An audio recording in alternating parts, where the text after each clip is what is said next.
अपने YouTube channel Indresh GS classes में आप सभी का स्वागत करता हूं।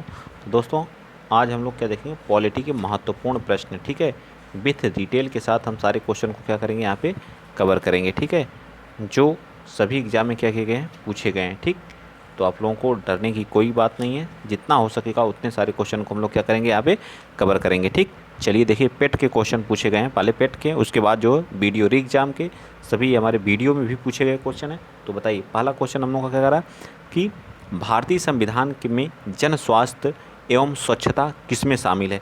जो हमारा जन स्वास्थ्य है और स्वच्छता का जो है वह किसमें शामिल है, राज्य सूची के अंतर्गत है, संघ सूची के है, समवर्ती सूची के है, या बताइए इनमें से कोई नहीं, ए बी सी या डी।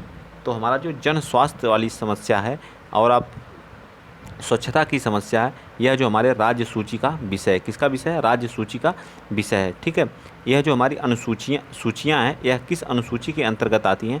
तो यह जो है कितने प्रकार की सूची है, तो हमारी 3 प्रकार की सूची है। ठीक है, कितने प्रकार की सूची है, 3 प्रकार की। कौन कौन सी, एक राज्य सूची।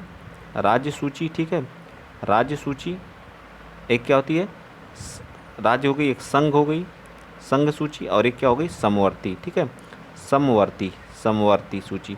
इस राज्य सूची में राज्य सरकार क्या करती है, अपना नियम कानून बनाती है, और संघ सूची पे संघ मतलब केंद्र की जो सरकार है, वर्तमान में जो मोदी सरकार है, वह अपना क्या करती है, इसमें बनाती है। जैसे जनगणना हो गया हमारा। ठीक है, ये सभी हमारे क्या आते हैं, संघ सूची के अंतर्गत आते हैं। ठीक, और हमारा जो हो गया समवर्ती सूची के अंतर्गत राज्य और केंद्र दोनों मिल के बनाते हैं। ठीक, ये सारी चीज़ें। और किस अनुसूची में यह दिया गया, तो 7वीं अनुसूची में यह हमारी सभी क्या दी गई हैं, 3 अनुसूचियों के बारे में बताया गया। समझ में आ गया, चलें आगे, चलिए बिल्कुल चलते हैं।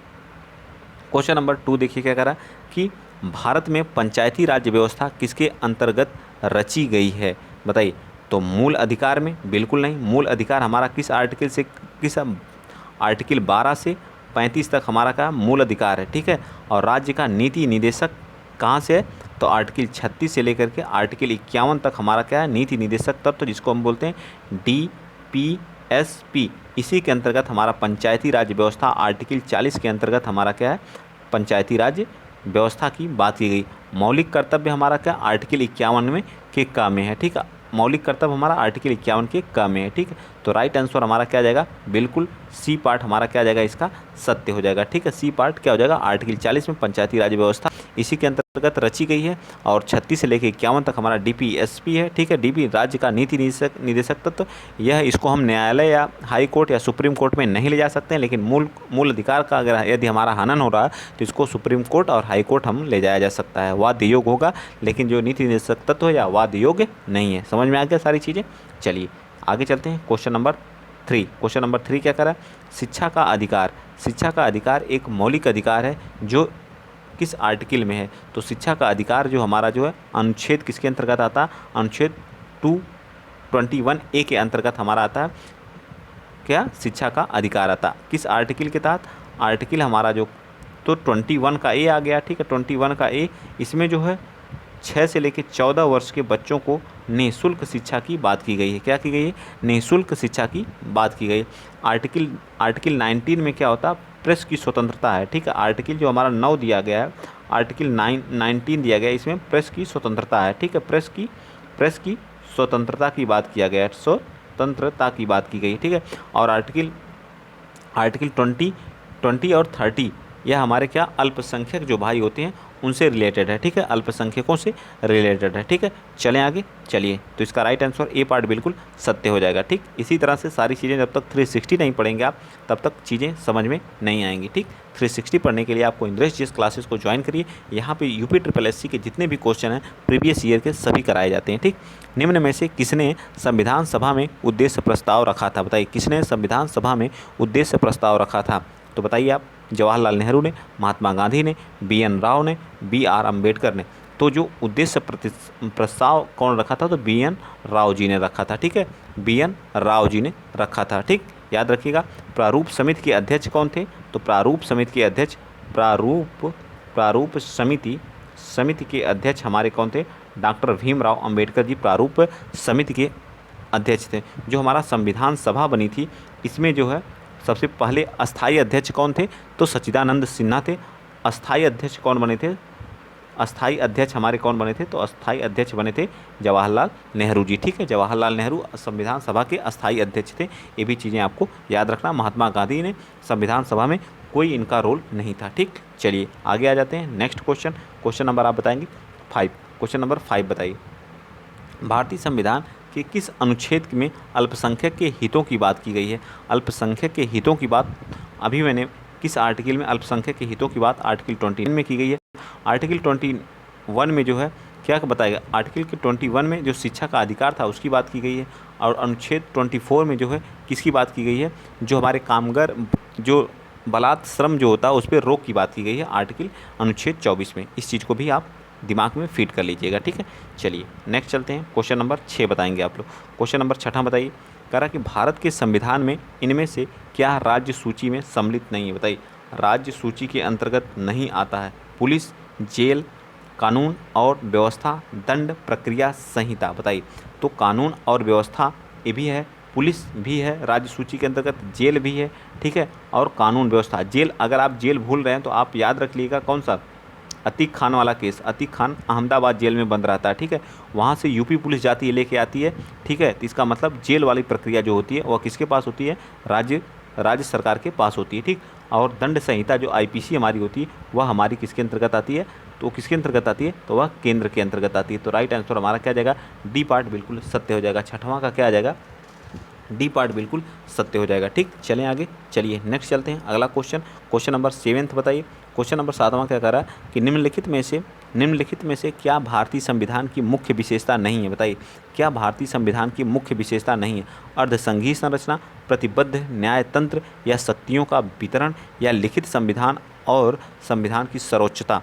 बताइए 7th का राइट आंसर बताइए कौन सा जो है इसके अंतर्गत नहीं है? तो प्रतिबद्ध न्यायतंत्र हमारा यह क्या है? इसकी विशेषता नहीं है। ठीक है, भारतीय संविधान की मुख्य विशेषता नहीं है, तो प्रतिबद्ध न्यायतंत्र जो हमारा इसकी विशेषता नहीं है। बाकी शक्तियों का वितरण है, बिल्कुल है। शक्तियों का वितरण जो भारतीय संविधान की मुख्य विशेषता, देखिए शक्तियाँ एक दूसरे से बंटी हुई नहीं, ऊपर से लेकर नीचे तक। लिखित संविधान है, बिल्कुल है। संविधान की सर्वोच्चता है, बिल्कुल है। अर्धसंघीय संरचना है, बिल्कुल सत्य बात है, ये हमारी विशेषता है। और है ये प्रतिबद्ध न्यायतंत्र हमारा जो है नहीं। तो राइट आंसर क्या जाएगा? सी पार्ट हमारा बिल्कुल, बी पार्ट बिल्कुल सत्य हो जाएगा। क्वेश्चन नंबर 8 बताएंगे। थोड़ा सा ब्लर है लेकिन आप विजुअल है, इतना है कि विजुअल है। निम्न में से क्या भारतीय नागरिकों को आर्थिक न्याय प्रदान करता है? मतलब आर्थिक न्याय क्या प्रदान करता है? मौलिक अधिकार, मौलिक कर्तव्य, राज्य का नीति निर्देशक सिद्धांत, इनमें से कोई नहीं। आर्थिक न्याय कौन प्रदान करता है? मौलिक अधिकार आपको आर्थिक न्याय की बात करता है, मौलिक कर्तव्य करता है? बताइए 8th का। तो ना ही आपका मौलिक अधिकार ही करता है, ना मौलिक कर्तव्य करता है। ठीक है, हमारा राज्य का नीति निर्देशक तत्व तो हमें क्या करता है? आर्थिक न्याय प्रदान करने की बात करता है। ठीक है, राज्य का नीति निर्देशक तत्व जो होता है वह हमें आर्थिक न्याय देने की बात करता है। ठीक है, चलिए आगे चलते हैं। क्वेश्चन नंबर 9 क्या करा है? देखिए क्वेश्चन नंबर थोड़ा सा और ब्लर है लेकिन विजिबल है, एडजस्ट कर लीजिएगा आप लोग। 1-2 क्वेश्चन ऐसे रहते हैं। ठीक है, भारतीय संविधान का कौन सा अनुच्छेद राज्य सरकारों को ग्राम पंचायतों के आयोजन के लिए निर्देशित करता है? तो जो डीपीएसपी में हमारा अनुच्छेद जो है 40 हमें क्या करता है? ग्राम पंचायत को बात करता है। ठीक है, ग्राम पंचायत का। और किस अनुसूची में है ये अनुसूची? कौन सी ग्राम पंचायत के लिए अनुसूची बताइए? तो यह अनुसूची इसके लिए कौन सी है? 11वीं अनुसूची है। ठीक, कौन सी है? 11वीं अनुसूची है। कौन सा संविधान संशोधन हुआ था? 73वां संविधान संशोधन 1900 कब में हुआ था? 1992 में हुआ था। ठीक है, 1992 में हुआ था। ठीक है, पंचायती राज दिवस कब मनाया जाता है? 24 अप्रैल को हम लोग क्या मनाते हैं? पंचायती राज दिवस मनाते हैं। 24 अप्रैल को पंचायती राज दिवस मनाते हैं। 73वां संविधान संशोधन 1992 में इस अनुसूची को क्या किया गया था? जोड़ा गया था। ये भी याद रखिएगा। ठीक है, और कौन सा भाग है? तो 9 भाग। कौन सा भाग? आर्टिकल का भाग कौन सा? 9वां है। ठीक है, भाग कौन सा? 9वां। इस अनुसूची में कितने विषय हैं? तो 29 विषय हैं। ये भी याद रखिएगा। अनुसूची 11 में कितने विषय हैं? 29 विषय है। सारी चीज़ें याद हो गई। और 243 से आर्टिकल 243 के कस ए से लेके ओ तक है, ए से लेके ओ तक है। ठीक है, यहाँ तक हमारा पंचायती राज व्यवस्था पूरा डिटेल से मैंने यहाँ पे बता दिया सारी चीज़ें। ठीक, चलिए आगे चलते हैं। नेक्स्ट क्वेश्चन, अगला क्वेश्चन आप 10th देखिए क्या कह रहा है। क्वेश्चन नंबर 10वां कह रहा है कि त्रिस्तरीय पंचायती राज व्यवस्था का विचार किसने दिया था? तो 3 स्तर को किसने बताया था? तो बलवंत राय मेहता ने त्रिस्तरीय व्यवस्था के बारे में बताया था। कौन कौन सी बताया था? एक तो हमारी ग्राम हो गई। ठीक है, गाँव के बाद जो हमारा क्या था? ब्लॉक आ जाता है, ब्लॉक। ठीक है, फिर इसके बाद क्या था? जिला। ठीक है, जिला, ठीक है। 3 स्तर इन्होंने बताया था, कौन? बलवंत राय मेहता साहब ने, ठीक है। अशोक मेहता ने 2 स्तरीय बताई थी, अशोक मेहता ने 2 स्तरीय थी। इसका राइट आंसर क्या आ जाएगा? ए पार्ट बिल्कुल सत्य आ जाएगा, ठीक। चलिए नेक्स्ट चलते हैं। संवैधानिक उपचारों का अधिकार किस आर्टिकल में? संवैधानिक उपचारों का अधिकार, यह एक क्या मौलिक अधिकार है, कानूनी अधिकार है? तो यह एक मौलिक अधिकार है। किस आर्टिकल के तहत? आर्टिकल कौन सा? आर्टिकल 32 के तहत जो संवैधानिक अधिकार की बात करता है। इसी आर्टिकल के तहत जो हमारा सुप्रीम कोर्ट है वो 5 प्रकार की क्या करता है? रिट जारी करता है। लेकिन जो हमारा हाई कोर्ट है 6 प्रकार की रिट जारी करता है। आर्टिकल कौन से? आर्टिकल 226 के तहत। आर्टिकल 226 के तहत सुप्रीम कोर्ट भी क्या, हाई कोर्ट भी रिट जारी करता है। आर्टिकल 226 के 6 प्रकार की रिट जारी करता है। और हमारा सुप्रीम कोर्ट कितनी? 5 प्रकार की रिट जारी करता है। बंदी प्रत्यक्षीकरण, प्रेषण हो गया, ठीक है, परमादेश हो गया, इस तरह से 5 प्रकार की रिट जारी करता है, ठीक है, आर्टिकल 32 के तहत। ये भी सारी चीज़ें आपको याद होनी चाहिए, ठीक है, मौलिक अधिकार है। तो राइट 11 का ए पार्ट बिल्कुल सत्य हो जाएगा, ठीक। ए पार्ट क्या हो जाएगा? बिल्कुल सत्य हो जाएगा, ठीक। आई होप, मैं आशा करता हूँ चीज़ों को मैं समझाने में सफल हूँ या नहीं, आप लोग जरूर कमेंट में बताया करिए, ठीक है। वर्ग 1 को वर्ग 2 से क्या करना? मैच करना, ठीक है। विजुअल है? बिल्कुल है, ठीक है। बताइए, प्रभुत्व संपन्न प्रजातांत्रिक धर्मनिरपेक्ष भाईचारा, इनका अर्थ बताना। धर्मनिरपेक्ष का मतलब क्या होता है? नागरिकों को किसी भी धर्म को मानने की क्या है? आज़ादी है, ठीक है। तो इसका थर्ड का क्या आ जाएगा? डी आ जाएगा, थर्ड का डी आ जाएगा। प्रजातांत्रिक, लोगों को बाह्य एवं आंतरिक मामलों को निर्णय लेने की सर्वोच्च अधिकार, सभी को एक परिवार के सदस्य के रूप में प्रभुत्व संपन्न भाईचारा, लोगों को समान राजनैतिक अधिकार। तो एक कौन सा हो जाएगा? भाईचारा का किसमें बात की? सभी को एक परिवार सदस्य के रूप में रहना, ठीक है। और क्या कह रहा है कि प्रभुत्व संपन्न, लोगों को बाह्य एवं आंतरिक मामलों में निर्णय लेने का अधिकार है। और क्या कहा? प्रजातांत्रिक, लोगों को समान राजनीतिक अधिकार है। तो प्रजातांत्रिक का मतलब ये होता है, ठीक है। और प्रभुत्व संपन्न का मतलब ये होता है बी, पहले का बी, सी, फिर डी, फिर A, B C D A, B C D A, B C D A, मतलब थर्ड सी पार्ट क्या आ जाएगा? बिल्कुल सत्य आ जाएगा। थर्ड पार्ट क्या आ जाएगा? बिल्कुल सत्य आ जाएगा। इस तरह के भी क्वेश्चन पूछे जाते हैं, गणना पर्यवेक्षक में पूछा गया क्वेश्चन। आगे देखिए, ठीक है, अगला क्वेश्चन है, कह रहा है कि, ठीक है, अगला क्वेश्चन देखिए क्या कह रहा है कि निम्नलिखित में से किसको संविधान की आत्मा के रूप में माना जाता है? राज्य का नीति निर्देशक तत्व, राष्ट्रीय ध्वज, प्रस्तावना, मूल अधिकार को। बताइए किसको जो है संविधान की आत्मा के रूप में माना जाता है? संविधान की आत्मा के रूप में कहा है, ठीक है, ये नहीं पूछा। तो इसको, प्रस्तावना को संविधान की आत्मा के रूप में माना जाता है। और इसमें जो मूल अधिकार में आर्टिकल 32 है, इसको संविधान की आत्मा बाबा भीमराव अंबेडकर जी ने कहा था, बाबा भीमराव अंबेडकर। तो इसका राइट आंसर क्या आ जाएगा? सी पार्ट बिल्कुल सत्य आ जाएगा, ठीक है। चलिए नेक्स्ट चलते हैं। लेखपाल में पूछा हुआ क्वेश्चन 2015 का। चलिए अगला क्वेश्चन, अंतर्राष्ट्रीय शांति और सुरक्षा को बढ़ावा देने से संबंधित प्रावधान भारतीय संविधान के निम्नलिखित में से किसके एक भाग के रूप में उल्लिखित हैं? किसके एक भाग के रूप में उल्लिखित हैं? क्वेश्चन नंबर 14, मतलब सुरक्षा, शांति और सुरक्षा को, अंतर्राष्ट्रीय शांति और सुरक्षा, ये हमारा जो है किसमें है? तो आर्टिकल हमारा डीपीएसपी जो है, डीपीएसपी, ठीक है, डीपीएसपी यह कहाँ से लिया गया? आयरलैंड से लिया गया, ठीक है, आयरलैंड से लिया गया, ठीक है। इसी में हमारा शांति सुरक्षा को बढ़ावा देने के लिए जो है आर्टिकल हमारा 31 में, ठीक है, आर्टिकल 51 में, ठीक है, आर्टिकल 51 में। तो इसका राइट आंसर क्या आ जाएगा? बी पार्ट बिल्कुल सत्य हो जाएगा। 14 का राइट आंसर क्या आ जाएगा? B part. लोअर पीसीएस 2019 में पूछा हुआ क्वेश्चन है, ठीक। चलिए आगे चलते हैं, क्वेश्चन नंबर 15 आप बताएंगे।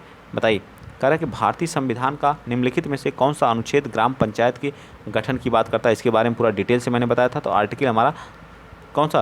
40 हमें इस बात को इजाज़त देता है, ठीक है। सबको समान वेतन की बात कौन करता है? आर्टिकल 19 करता है, ठीक है, आर्टिकल 39 करता है, ठीक है। चलिए आगे बताइए, क्वेश्चन नंबर 16, निम्नलिखित में से कौन सा एक राज्य का नीति निर्देशक सिद्धांत संविधान के बाद में जोड़ा गया? राज्य का नीति निर्देशक सिद्धांत संविधान के बाद में जोड़ा गया। संविधान के बाद नीति निर्देशक सिद्धांत संविधान के बाद में जोड़ा गया। ग्राम पंचायतों का गठन, ये तो उसी समय जोड़ दिया गया था।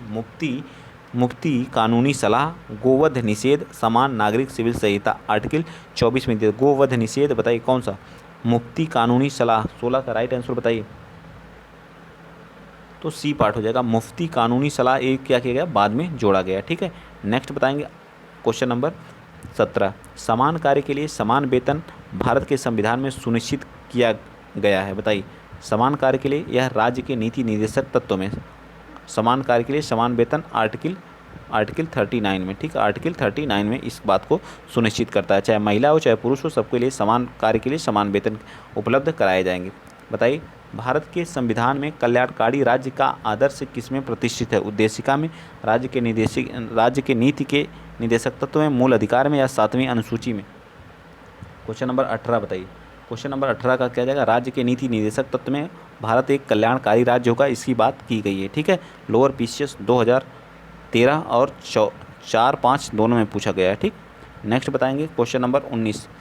निम्नलिखित में से किसने पहले 1935 में संविधान सभा का सुझाव प्रस्तुत किया था? तो बहुत बार बता चुका हूँ मैं, एम.एन. रॉय। ठीक है, एम.एन. रॉय साहब ने। ठीक है, और हमारे पंडित जवाहरलाल नेहरू संविधान सभा के पहले अस्थाई अध्यक्ष थे। ठीक है, अस्थाई अध्यक्ष थे, अस्थाई अध्यक्ष बने थे। ठीक, महात्मा गांधी तो इन्होंने बहुत सारे आंदोलन को चलाया था। आप लोगों को पता है चंपारण आंदोलन कब चलाया था? तो 1917 में चंपारण आंदोलन को इन्होंने स्टार्ट किया था, और इन्होंने पूरा जो है दक्षिण अफ्रीका को छोड़ करके 9 जनवरी 1915 को भारत वापस आ गए थे। इन्होंने कांग्रेस की अध्यक्षता भी की थी 1924 में बेलगांव अधिवेशन में। ठीक, ये सारी चीज़ें गांधी जी के बारे में भी आप लोगों को याद होनी चाहिए। चलिए, संविधान सभा के अल्पसंख्यकों की उप समिति के अध्यक्ष कौन थे? जो अल्पसंख्यक थे उसकी जो एक उप समिति थी उसके अध्यक्ष कौन थे? बताइए, एक अल्पसंख्यकों की एक उप समिति थी, उसके अध्यक्ष कौन थे? बताइए फटाफट। 20 का राइट आंसर क्या आ जाएगा? तो 20 का राइट आंसर क्या आ जाएगा? सी पार्ट बिल्कुल सत्य आ जाएगा। H.C. मुखर्जी कौन थे? H.C. मुखर्जी थे। ठीक, चलिए नेक्स्ट चलते हैं। अगला question, question number 21। Question number 21 क्या कह रहा है कि भारत का संविधान संविधान सभा द्वारा को अपनाया गया और 26 जनवरी 1950 को क्या होता? लागू होता। तो अपनाया कब गया था? तो 26 नवंबर 1949 को। ठीक है, 26 नवंबर 1949 को अपनाया गया था, 26 नवंबर 1949 को। तो इसका राइट आंसर क्या जाएगा? C part. और 26 नवंबर को हम लोग विधि दिवस के रूप में मनाते हैं। इसी दिन को हम राष्ट्रीय दुग्ध दिवस के रूप में भी मनाया जाता है 26 नवंबर को। ये भी चीज़ें आप लोगों को याद हो। ठीक, चलिए 22 बता दीजिए फटाफट। क्या करा कि भारतीय संविधान सभा में कुल कितनी महिलाएं सदस्य थीं? तो जो संविधान सभा में कुल कितनी थी उस समय जो है, तो 15 महिलाएं हमारी क्या थीं उसमें सदस्य थीं, जिसमें हमारी सरोजिनी नायडू जी, सुचेता कृपलानी जी, ये लोग थीं। ठीक है, याद रखिएगा। चलिए 23, संविधान सभा के पहले अस्थाई अध्यक्ष कौन थे? अस्थाई कौन थे? डॉक्टर सच्चिदानंद सिन्हा। और राजेंद्र प्रसाद क्या थे? अस्थाई अध्यक्ष थे। डॉक्टर भीमराव अंबेडकर क्या थे? प्रारूप समिति के क्या थे? अध्यक्ष थे। ये सारी चीज़ें A to Z आपको याद होनी चाहिए। और वीडियो को शेयर करते रहिए, चैनल को सब्सक्राइब करिए, सपोर्ट करिए। ठीक, वीडियो अगर अच्छा लग रहा हो तो प्लीज़ शेयर करते रहिए जो। ठीक है, चलिए ड्राफ्टिंग कमेटी का चेयरमैन कौन था? मैंने बताया था ना अभी, ड्राफ्टिंग कमेटी का चेयरमैन कौन था? तो 24 का राइट आंसर क्या आ जाएगा बताइए? तो 24 का राइट आंसर आ जाएगा डी पार्ट, हमारे भीमराव अम्बेडकर थे। ठीक है, याद रहेगा ना? तो डी पार्ट क्या हो जाएगा? बिल्कुल सत्य हो जाएगा। चलिए बताइए क्वेश्चन नंबर 25 बताइए। क्वेश्चन नंबर 25 कह रहा है कि राजनैतिक प्रजातंत्र का तात्पर्य उस जीवन विधा से है जो जीवन में सैद्धांतिक रूप से उदारता, समानता और भ्रातृत्व को स्वीकारती है। यह कथन किसका है? बताइए 25 का राइट आंसर क्या आ जाएगा? ए पार्ट, यह जो है भीमराव अंबेडकर का है, डॉक्टर भीमराव अंबेडकर का। ठीक है, इनकी जयंती कब मनाई जाती है? तो 14 अप्रैल को डॉक्टर भीमराव अंबेडकर की जयंती मनाई जाती है। ठीक है, डॉक्टर भीमराव अंबेडकर की जयंती मनाई जाती है। ठीक, तो ये वाला क्वेश्चन क्या है? क्वेश्चन नंबर 26 हम देंगे होमवर्क के रूप में। और वीडियो अगर अच्छा लगा तो प्लीज़ वीडियो को शेयर करिएगा, चैनल को सब्सक्राइब करिएगा, सपोर्ट करिएगा, प्यार करिएगा। जिस तरह से देते हैं उसी तरह से बनाए रखिएगा। A to Z सारी क्लासेस मैं यहाँ पे प्रोवाइड कर रहा हूँ। GK हो गया, GS हो गया, करंट अफेयर हो गया, ठीक है, CDP हो गया, जो है EVS हो गया, हिंदी हो गया, सारी क्लासेस आपको यहाँ पे दी जा रही हैं। ठीक है, तो आप लोग सपोर्ट तो बनता है भाई, सपोर्ट तो करिए आप लोग जो है। ठीक है, चलिए ये वाला होमवर्क में है, आप बताएंगे जो है भारतीय संविधान अपने नागरिकों को की समानता देता है, अभिव्यक्ति और विश्वास की, विचार और व्यक्त की, अवसर और व्यक्त की। इसको होमवर्क में जरूर कमेंट में जरूर कर दिया करिए कौन सा राइट इसका होगा। ठीक, तो वीडियो अच्छा लगा तो शेयर करिएगा। जय हिंद, जय भारत।